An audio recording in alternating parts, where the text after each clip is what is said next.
وَأَحَلَّ اللَّهُ الْبَيْعَ وَحَرَّمَ الرِّبَا۔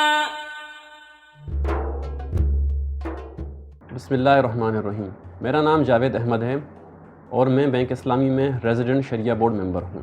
کسٹمر اگر ادھار کی ادائیگی میں تاخیر کرتا ہے تو اسلامی بینک کیا کرتے ہیں؟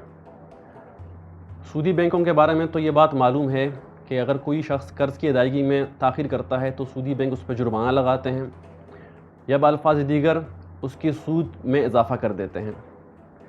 تو کیا اسلامی بینک اس صورت میں کیا کرتے ہیں؟ اگر کوئی شخص اسلامی بینک سے کسی شخص نے کوئی چیز خریدی ہوئی ہے ادھار پر یا اسلامی بینک سے کرایہ داری کا معاملہ کیا ہوا ہے تو اسلامی بینکوں کا کیا رویہ ہوتا ہے؟ کیا وہ بھی جرمانہ لگاتے ہیں یا وہ معاف کر دیتے ہیں؟ یہ ایک بہت بڑا سوال ہے اسلامی بینکوں کے لیے، اس لیے کہ شرعاً تو یہ بات واضح ہے کہ اگر کسی سے کوئی چیز خرید لی ہے ادھار پر اور یا کسی سے کوئی کرایہ داری کا معاملہ کر لیا ہے تو جب ایک دفعہ کسی چیز کی قیمت طے کر لی جاتی ہے تو وہ اس قیمت میں اضافہ کبھی نہیں ہو سکتا۔ اگر کرایہ ایک مرتبہ طے کر لیا ہے تو وہ اس کرائے میں تاخیر کی وجہ سے اس کرائے میں اضافہ نہیں ہو سکتا۔ اب اسلامی بینکوں کے لیے یہ مسئلہ درپیش ہے کہ اسلامی بینک ایسے کسٹمرز کے ساتھ کیا کریں؟ کیا ایسے کسٹمرز کو چھوڑ دیں، ان کو معاف کر دیں یا ان پر سودی بینکوں کی طرح جرمانہ لگائیں جو کہ شرعاً ناجائز ہے؟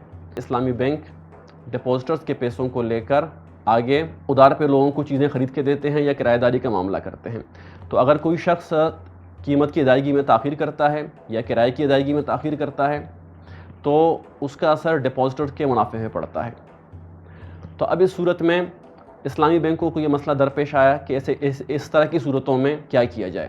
شریعت کا حکم تو یہ ہے کہ وَإِنْ كَانَ ذُو عُسْرَةٍ فَنَظِرَةٌ إِلَىٰ مَيْسَرَةٍ، اللہ تعالیٰ قرآن پاک میں ارشاد فرماتا ہے کہ اگر کوئی شخص تنگ دست ہے تو اس کو اتنی مہلت دی جائے کہ جب تک اس کے حالات بہتر نہ ہو جائیں۔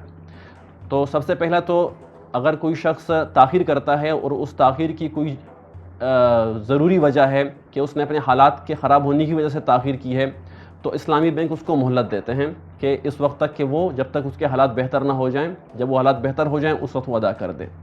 لیکن ہمارے ہاں معاشرے میں لوگوں کی اخلاقی صورتحال اس درجے کی نہیں ہے بلکہ عام طور پہ یہ دیکھا گیا ہے کہ لوگ ول ڈیلے کرتے ہیں، جان بوجھ کے بینک کے پیسے کو دبا کے بیٹھ جاتے ہیں۔ تو ایسے کسٹمرز کے ساتھ کیا کیا جائے؟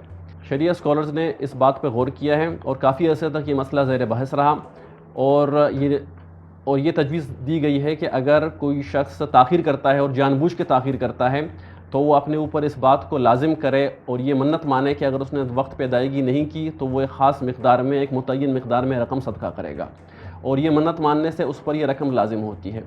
اچھا، اب اس صدقے میں اور سودی بینکوں کے جرمانے میں فرق یہ ہے کہ سودی بینک جو جرمانہ لیتے ہیں وہ سودی بینکوں کی اپنی آمدنی کا حصہ بن جاتا ہے، لیکن یہ صدقہ اسلامی بینکوں کی آمدنی کا حصہ نہیں بنتا، بلکہ جیسے ہی یہ صدقہ بینک وصول کرتا ہے تو اس کو فوراً مستحقین کو پہنچا دیتا ہے۔ اس صدقے کی حیثیت صرف اتنی ہے کہ کسٹمر اس بات پہ مجبور ہو کہ وہ بلا وجہ تاخیر نہ کرے اور وقت پر ادائیگی کر لے۔ اور ساتھ ہی ساتھ اسلامی بینک اس تمام صدقے کا، اس چیریٹی فنڈ کا اپنے سالانہ مالیاتی رپورٹ میں اس کا اعلان بھی کرتے ہیں کہ انہوں نے پورے سال میں کتنی چیریٹی وصول کی ہے اور کتنی چیریٹی خرچ کی ہے، اور یہ چیریٹی اسلامی بینکوں کی آمدنی کا حصہ نہیں بنتی۔